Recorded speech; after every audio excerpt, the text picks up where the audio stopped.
Which do you think is the better option for an SEO? Grow an agency and scale client fulfillment, or just create your own sites and businesses and partner with people to fulfill orders and services and scale the amount of LLCs you have? Thanks.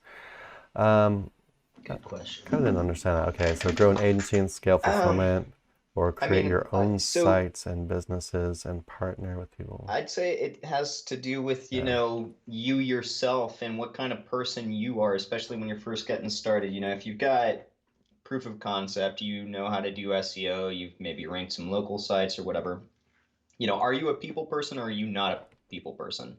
Can you deal with clientele asking you random questions, especially people that maybe have no concept of what you're even doing?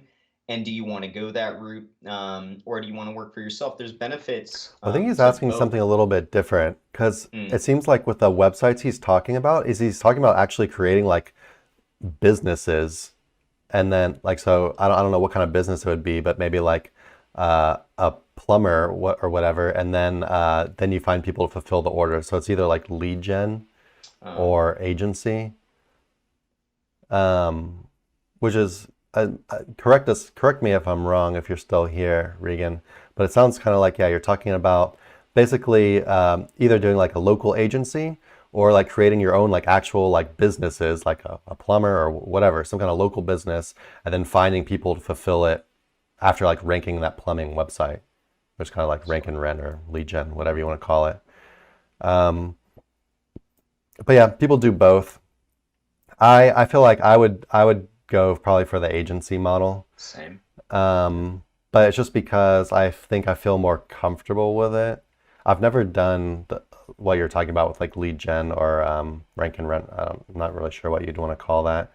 I did Um, rank to rent early on, and the reason was because I didn't want to talk to clients right out of the gate, and then convince them that they needed a website or they needed help with their website, etc. And in the end, what I came to find was I hate rank to rent, because even if you've got proof of concept, a lot of these people that don't have a website, that you're contacting about saying, hey, it's already ranking, it's already getting leads. There are people that haven't even like thought about this, especially when we're talking about local websites. Like you're calling a business owner who's like, I don't really have a website, or I've got a website, but I don't know nothing about this SEO and I got word of mouth, yada, yada, versus you contact the right business owner. You tell them, hey, I can get you this many leads. I can do this, this, and this for you. They're going to be somebody that's like more progressive in their way of thought, right? Like they're going to say, yeah, I know I've got to spend money to make money, and I'm willing to spend it with you because you know what you're talking about and you've got proof of concept, etc., right? I would always say that is the better type of clientele to go after than the kind that are like maybe kind of scrounging for whatever and they're willing to pay a lead here and there. But um, I've done them both, and I can say that rank to rent model is not something that I would ever mess with again, unless I'm building it and going then to a third party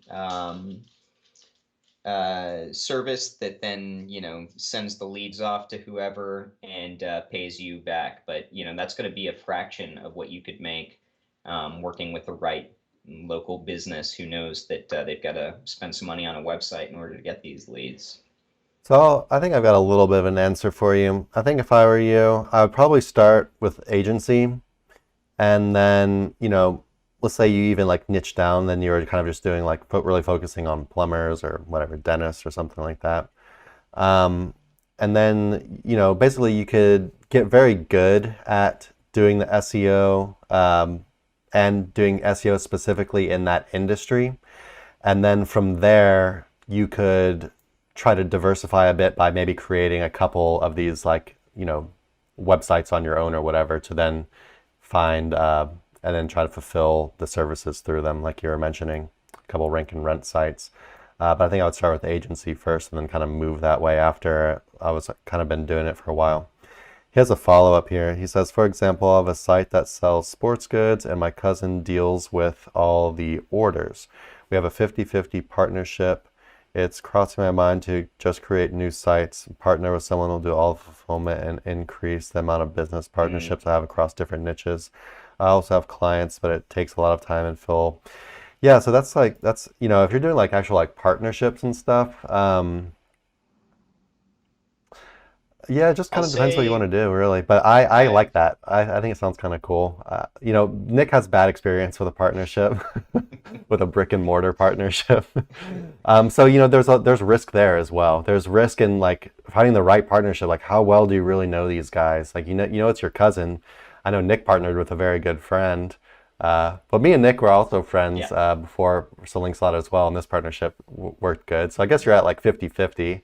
You gotta just make sure that the partnerships you're springing into, because it's easy to eat with your eyes, especially in SEO. It's like I can make a website for anything, and like then so and so's doing this, they can fulfill the orders, and it sounds really great. But especially, if it's not a very simple concept, once you start involving the real world, where you've got overhead on products, maybe warehouse space, et cetera, et cetera.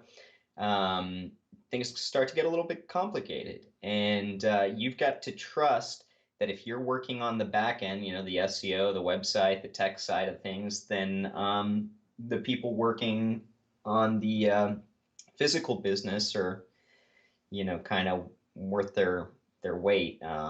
So yeah, just make sure that you're auditing these people the same you would, I don't know, getting a high-end employee or something like that, that the project could actually work.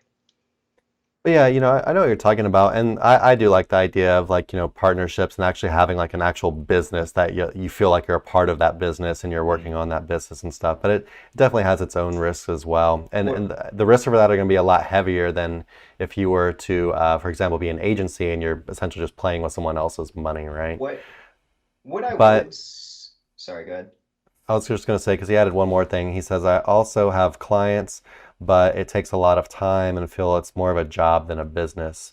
And yeah, that's one of the things about the agencies is that, SEO is actually pretty difficult to scale.